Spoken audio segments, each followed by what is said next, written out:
Welcome to the Coco Channel Fashion Show, where we will be acknowledging the inspiring CEO who changed history by both figuratively and literally standing up for women all over the world. When Chanel entered the fashion industry in 1910, the world was still being run by men who would force women into uncomfortable and dangerous clothing, such as the corset, which was proven to cause lung infections and constipation. Even though women were warned about the dangers of wearing these devices, they still shoved themselves into their corsets every morning. Why? To stay on trend. By the time Coco Chanel passed away in her native city of Paris, the fashion industry was not only more gender neutralized, but it incorporated women and their opinions in designs of clothing, meaning that the use of corsets decreased greatly. To get a better understanding of how Coco Chanel modernized fashion, we'll just have to step back about 200 years. The Victorian era left women in heavy and uncomfortable hoop skirts that weighed them down both physically and emotionally. These skirts weren't even the only thing that they were literally being forced into. The crinoline and corset also assisted the ridiculous acceptable body shape with a thin waist and large skirt. For both genders, the differentiation between day clothes and evening clothes became as prominent as forever following the invention of the sewing machine, with men wearing mostly black and women wearing all kinds of colors and designs. But as we came upon the 20th century, skirts became slimmer and the color started to fade into more earthy tones with the exception of a pop of pink or red. World War I left all classes of women in more masculine clothes.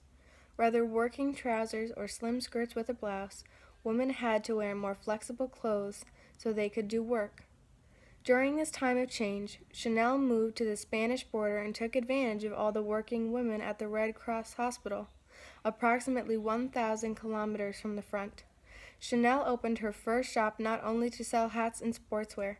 Despite all these adjustments, after the end of the First World War, women were still, in Chanel's words, upholstered by the dominating men that ruled the fashion industry. Corsets and crinoline, though toned down a notch, were still present in clothing.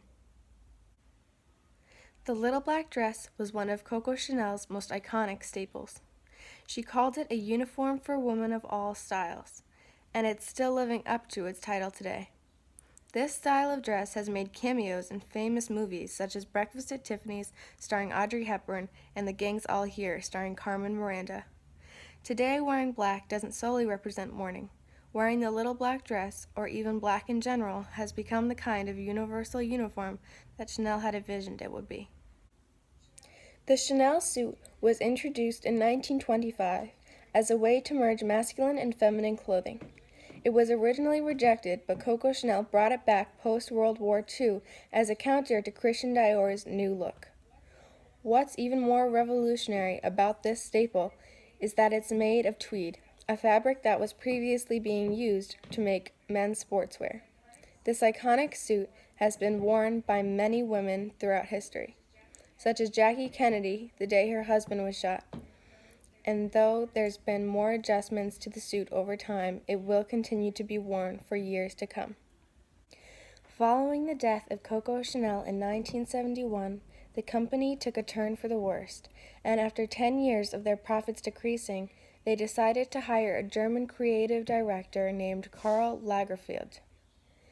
This was the right decision. Lagerfeld successfully modernized the company to its highest potential, bringing in more money than they'd seen in a long time. Thanks to Coco Chanel, today we can wear whatever makes us feel most confident and like ourselves. If it weren't for her, we'd all still be stuck in corsets and hoop skirts, watching men control our every move.